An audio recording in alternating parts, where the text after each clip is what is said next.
Hey, MAPS community. My name's Emily Baker. I'm an executive MAPS coach, and I'm here with my partner, Erin Simons, also an executive MAPS coach. And together, we lead the Mega Listing Agent. And we're hearing a lot out there, Erin, in terms of sellers not conforming to appropriate market terms when it comes to pricing, right? That's right. In other words, they want to overprice. And, sellers are always the last to know when things start to change in the market. Would you agree? Yeah, that's exactly right. And so, what we're going to talk about today is setting the appropriate pricing expectations when we're at the listing appointment. So, it makes getting the price reduction or adjustment or whatever term you want to use that much easier, right? Now, one thing I'll say is that, Emily, it's okay. If we've already gone out, we've already met with the seller, and we didn't set these expectations up front, you can still use this conversation we're going to go through, even if you didn't do it at the appointment. However, best practice is to actually use this at the appointment, and then you're going to repeat these talking points over and over again as you're talking to the seller about their price. So, should we launch into it? Let's go. All right. So, here's what this conversation looks like. We're sitting across from the sellers, and we're going to let them know the good news. And what we say to the seller is, sellers, here's the good news. We know what we do on the marketing side works. So the only thing we're testing when we put your home on the market is the price. Now, we're going to know in the first 2 weeks, based on the activity and the feedback, exactly how we're priced compared to the market. Now, let's pause right there because we hear 2 weeks all the time. NAR does studies on 2 weeks. Emily, why is it 2 weeks?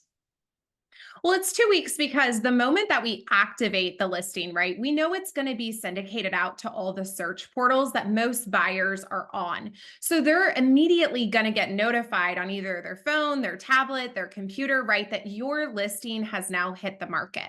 Now, it might take them a week or two to get out and tour the property. So we know that there's always a group of potential buyers out there, right? Supply and demand. And yet after 2 weeks, when they've seen your home, they're going to have made a judgment, right? And the judgment is going to be there's going to be offers or not. So after 2 weeks, now you're waiting on new buyers to surface to the market. And if the current buyers are saying no, what do we think that those new buyers are going to say, right? Yeah, and so sometimes we have to explain exactly what you just did to the seller so they understand. Because if it's been 10, 15, 20 years since they've sold a home, they might think it takes longer to expose it, yet it doesn't. So sometimes for those analytical sellers, we've got to go into that explanation. Okay, so what are the metrics we're looking for in those first 2 weeks each week to know we're priced right? Well, we've actually narrowed it down to 4 metrics. Number one, we should be seeing 3 to 5 showings per week. Now, this is agents bringing buyers. This is not just open house activity. This is agents bringing buyers to the property. We want 3 to 5 showings per week.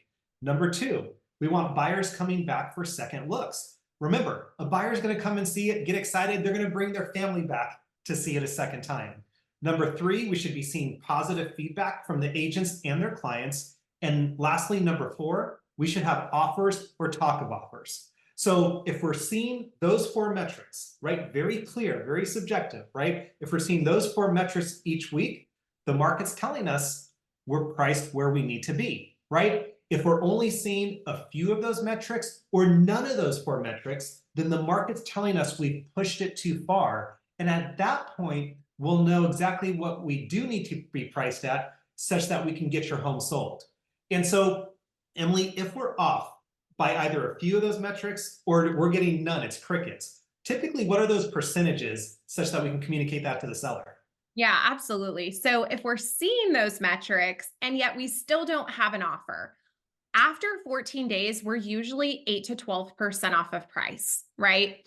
Now, if we have some of these metrics that are showing up, right? So we're getting the showings, we're getting good feedback. It's they went with another house or they're thinking it over. We're typically 4 to 6% off of price. So those are two easy numbers that you can set the expectations up front as in terms of with these 4 metrics to your sellers. So that way, when it comes day 14, and if we don't have any offers, then we're having that expectations of the price adjustment.